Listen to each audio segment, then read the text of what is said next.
Worldwide, there are more than 200 million people out of work and looking for a job. That is more than the population of Germany, France, and Spain combined. There's another number. There are an estimated 80 to 100 million open job positions in the world, just waiting to be filled. So we could cut global unemployment dramatically just by filling those positions. Sounds easy, no? It's not happening. Why? I believe that part of the problem is how countries today approach employment efforts. We live in times of change, but the process that unemployed people have to go through has more or less been unchanged for the last 20 years. And what is worse than the 200 million on its own is the composition. 40% of the job seekers are young people, nearly 75 million people. The youth, our most important asset for the future, is also our most vulnerable one. So what can be done? Well, I've been working for the last 4 years with a country that has taken a very different approach to unemployment. A country that has one of the youngest populations, one of the highest penetrations of smartphones, and one of the strongest social media adoptions. This country is the Kingdom of Saudi Arabia. When we started our work, we checked with governments and employment experts around the world what they are doing in their fight against unemployment. And again, we heard the same universal challenges everywhere. Engaging the unemployed into the job search process, upskilling them for the labor market needs, and placing them into one of the many jobs available in the market. But there were 3 more things that surprised me in our discussions with labor market experts. First, despite of the universal challenges and the genuine interest of experts to share their experiences, we found that there's very limited knowledge exchange taking place between countries. Second, most strategies around the world are applying very limited use of technology. In the 21st century, I would have expected to hear much more about buzzwords like social media, e-training, and crowdsourcing. And third, the job seeker journey is often complicated by design.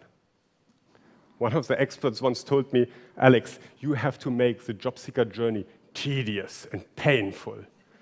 That's your only chance to deter the free riders who want the money but not work. Ouch. So when we set up our programs, we introduced a paradigm shift to these 3 observations. The first decision was to move the entire process for applying for unemployment assistance online. And you all know online customer processes from the banking industry, for example. But for government programs, in particular employment programs, this was a new thing. So instead of asking the job seeker to wait in offices and complete manual administrative steps in order to apply and stay eligible, we shifted all these steps to automated e-services. Let me introduce you to Khaled, a young job seeker who is applying for unemployment assistance, and explain to you what the process is he goes through today. All Khaled has to do is to send a text message with his unique national identification number to a central phone number. That's it, full stop. Now, in the back, there's an IT system that checks with more than 400 institutions in the entire country the eligibility of Khaled. Is he registered for work anywhere? Is he studying? Is he getting any other benefit from the government? Is he actually in the country and available to work? All this happens automatic. If Khaled has a question, he can approach the Twitter channel that is administered by a social media team, or he calls one of the contact centers. We removed all those non-value-adding, wasted time, and now we can ask Khaled to do reasonable things in this time that support his job search. So we tackled the first part, we built the system. Now we had to turn our attention to the second part, training. You remember all those open vacancies? We have to train unemployed people for the skills needed to get those positions. The difficult thing is, in Saudi, we lack the infrastructure and the courses to train those skills in the traditional classroom training setup that is applied everywhere in the world. So what we did is we set up an e-training platform. Within 3 months, this platform was serving hundreds of thousands of people with access to 40 online courses. If a job seeker wants to stay eligible, he has to complete mandated courses. I can tell you we had our doubts about engaging unemployed people on an online training platform. Will that work? But we were very relieved when we saw the uptake of the program. Within the first 10 weeks, more than 1.8 million courses have been started, and more than 90% of them have been completed. But the offering to job seekers was still too limited. The portfolio only consisted of courses chosen by the program managers and developed locally.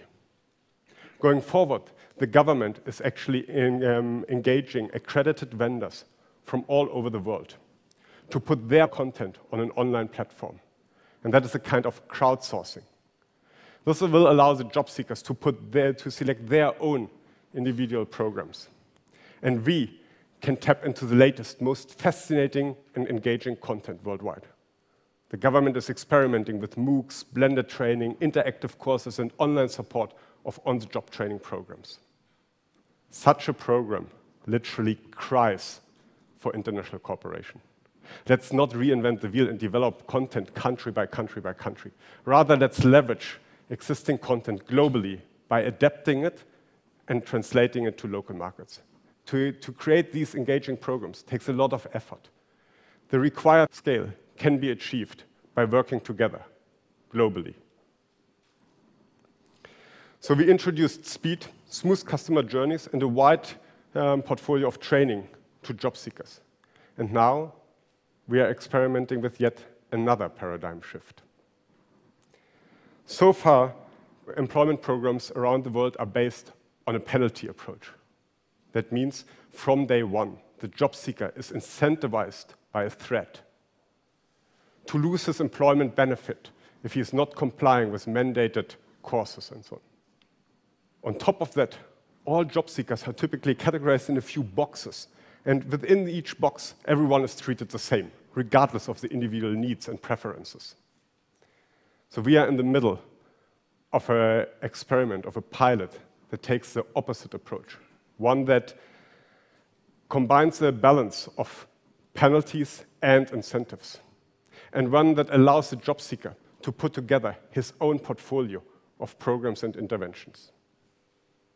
I always compare that with the airline mileage program. You all know these things, right? You qualify for the program, and then you can choose what kind of activities you want to do, and you earn points, and then you trade those points against activities that you select from a catalog. The same we do with job seekers like Khaled and all the other unemployed men and women in Saudi Arabia. So now they can choose their interventions, their training courses, whatever helps them from a catalog, and they earn points, and then they trade those points against book vouchers, priority access to training courses, additional financial aid, or other rewards that help them in their job search or simply motivate them. We believe that job seekers know very well what they want to learn, what they struggle with, and what is most rewarding for them. So why not help them to put together their own customized program? We are only at the beginning. We are experimenting with a very limited number of people and very few activities and rewards. But the initial results are very promising. For tasks that take more effort, we have activity levels of the job seekers in the pilot that are 3 to 5 times higher than those outside the pilot. And for easier tasks, activity levels are up to 10 times higher than the ones of the control group. We are now expanding the program. We are adding activities, we are adding rewards, and we are setting up a proper online platform to administer all that. And I, for myself, I'm very curious to see how far can we push acceptance and outcome of customizable unemployment programs.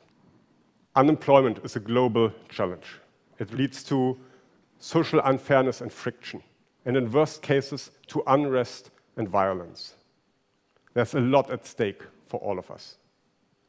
Sounds like a dark scenario, right? But there's light that we can bring through innovation. The experiences we made in Saudi Arabia showed us that rethinking the setup of unemployment programs can have huge impact.